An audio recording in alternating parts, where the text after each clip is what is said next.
Hello everyone and welcome back to the dbadmin.com. Today is a hands-on Docker adventure.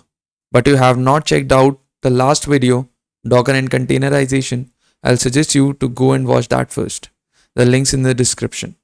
In this video, we'll recap what Docker does, how it works, what are images and Docker Hub, and we'll install Docker on Ubuntu. And we'll also do a hands-on project where we'll set up a PostgreSQL database in a container, all step by step. This is perfect if you are new to Docker or want to see it in action without getting lost in weeds. Like if you are ready, subscribe for more, and let's jump in. A quick recap. Docker helps you run the apps in the containers. Think of them as mini environments that bundle your code and everything it needs, like libraries and setting, unlike virtual machines, which are heavy and run a full operating system.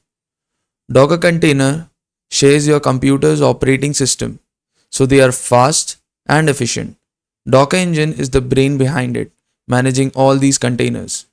If you caught our last video, we compared this to food trucks. Today, we are focusing on how it works and getting hands-on. Two key pieces, images and containers. Let's break them down. Let's see how Docker works. Think of Docker image as a recipe. It's a snapshot of your application, its dependencies and instruction, all packed up. You create it with a Docker file or grab one ready-made. A containers is what happens when you cook that recipe. It's the live running version of your application. For example, an image might say, start with Python, add my code and run it. So just by dockerrun command and image in hand, you get a container.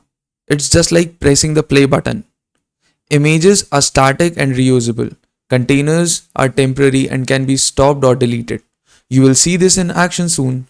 But first, let's get Docker installed on your machine. In this tutorial, we are using Ubuntu as an operating system to install Docker.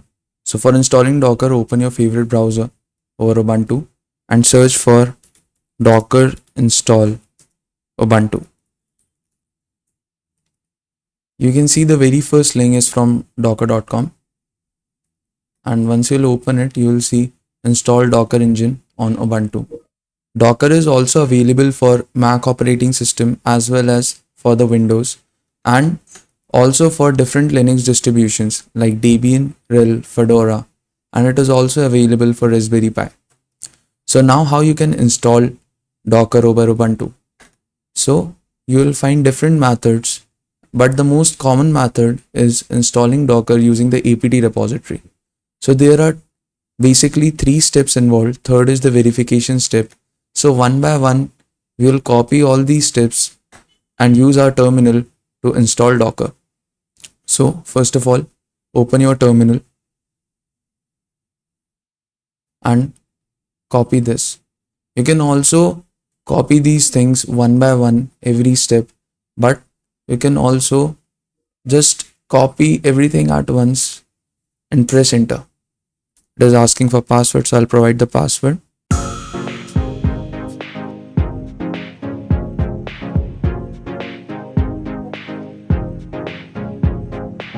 Yes, I want to continue. In this step, it basically configures the key and download the certificates. Now, let's download Docker in the next step. It's still updating.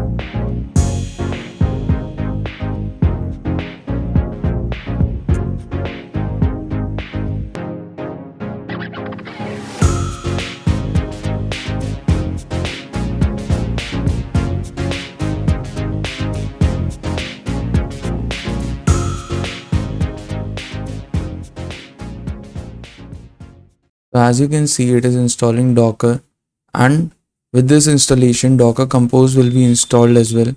Now it has came with no errors. So let's verify whether Docker is installed or not. So we will type docker -- version.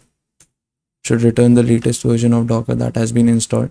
So Docker version 28.0.4 has been installed over here. Now if you'll open the Docker docs again, you will find this command. This is to basically test whether Docker is running properly or not. So we'll paste this here. So it says unable to find image hello world latest locally. That means over a local repository there's no image having hello world. So it will install the image from the library, which is basically the Docker Hub that we'll see later in our video. So as you can see, it has installed the Docker container and ran it.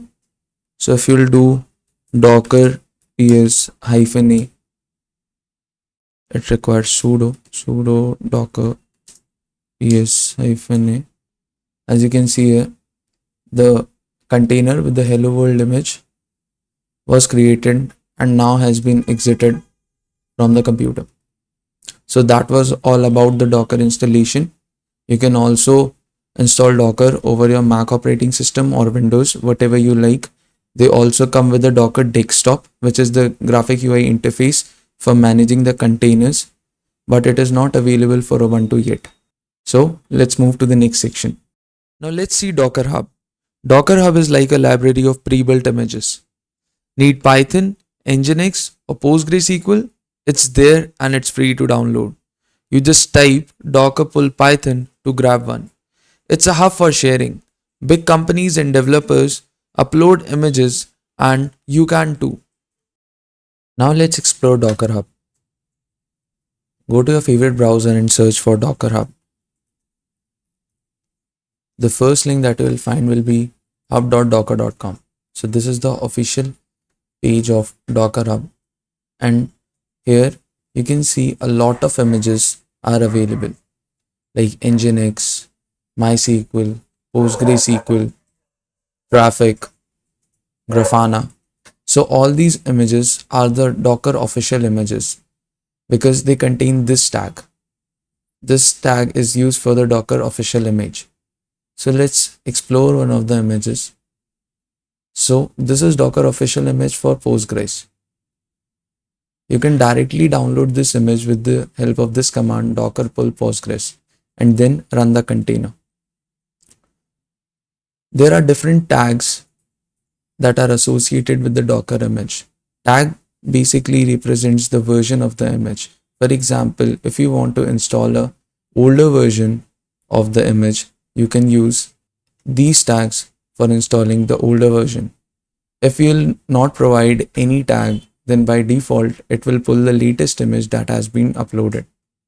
Now, let's see how you can download a Postgres image and run a Postgres container. I've already written the terminal command for you, but you can also see the terminal command from here. So let's open the terminal and run our first container. So in this command, what we are doing, we are first writing dockerrun. So this is the basic command for running the container. -d, that represents the detach mode. This means the container will run in the background. -name, this provides our container a name, and all these things that are followed by -e are the environment variables like the Postgres password, the Postgres user, and the Postgres database. Now what is this -p? This is basically used for port mapping. 5432 is the port of Postgres and we are mapping it to the port number 5432 of our local host. At last, we provide the name of the image that we'll be using for running this container. So I'm using Postgres with the tag latest. So let's run this command. Just we need to press enter. So it is saying unable to find image Postgres latest locally. That basically means that it is not available in the local repository. So it will pull that image from the Docker Hub. So as you can see, it has given us this, which is basically our container ID. So if we'll do docker ps, this is the command for looking the containers that are currently running. So you will see that the Postgres container is running. So this is the container ID. This is the image that it is using. This is the command for entering. This is the time when the container was created. What is the status of the container? So as you can see, it is up and running from 9 seconds. what are the ports and what is the name of the container. So we have given the name Postgres container. So the name is Postgres container. If you will not give any name, so by default, Docker will pick a name for the containers. Now, if you want to enter this container, start using PostgreSQL, you just need to type docker exec it followed by your container name and bash. So now you have entered the container. Now for connecting with the PostgreSQL, you just need to type psql -u followed by your username. So that will be my user followed by -d and your database name. So that will be my database. So now as you can see, I have entered my PostgreSQL. So we have successfully created a PostgreSQL container and started using it. And that's it. We saw Docker, installed it on Ubuntu, explored the Docker hub, and ran PostgreSQL in a container. Now it's your turn to do it by yourself. Comment down, like if you learned something, and subscribe for more. And the DB admin will see you in the next one. Till then, keep learning and stay curious.